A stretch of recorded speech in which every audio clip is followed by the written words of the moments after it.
Okay, അപ്പോൾ ഈ വീഡിയോയിൽ നമ്മൾ ചർച്ച ചെയ്യുന്നത് എന്താണെന്ന് വെച്ചെങ്കിൽ +2 മാർക്ക് നിങ്ങൾക്ക് ആഡ് ചെയ്യാനുള്ള ഒരു കാര്യം ഇപ്പോൾ വന്നിരുന്നു. അത് മിസ്റ്റേക്ക് വരുത്തിയ ആളുകൾ ഇവിടെ ഉണ്ടാവും. ഓക്കെ, അപ്പോൾ സാധാരണഗതിയിൽ ഇങ്ങനെ +2 മാർക്ക് മിസ്റ്റേക്ക് വരുത്തുമ്പോൾ അത് ചേഞ്ച് ചെയ്യാനായിട്ട് +2 മാർക്ക് വേരിഫിക്കേഷൻ എന്ന് പറയുന്ന ഒരു സാധനം പിന്നീട് നോട്ടിഫിക്കേഷനായിട്ട് ഇറങ്ങാറുണ്ട്. അത് ഈ വർഷവും ഇറങ്ങും നമുക്ക് പ്രതീക്ഷിക്കാം.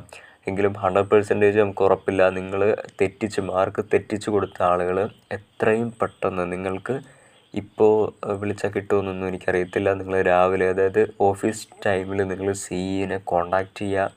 നിങ്ങൾ ഈ ഒരു പ്രശ്നം പറയുക, നിങ്ങൾ മാർക്ക് തെറ്റിച്ചാണ് കൊടുത്തതെന്നുള്ള കാര്യം ഇത് നിങ്ങളുടെ റാങ്കിനെ വളരെയധികം അഫക്റ്റ് ചെയ്യുന്നൊരു കാര്യമാണ്. +2 മാർക്ക് അതിലൊരിക്കലും മിസ്റ്റേക്ക് വരുത്താതിരിക്കുക. സിയുമായിട്ട് കോൺടാക്റ്റ് ചെയ്തിട്ട് ഇത് തിരുത്താനുള്ള ഒരു അവസരം ഇനി ഉണ്ടാകുമോ എന്ന് നിങ്ങൾ ചോദിക്കുക.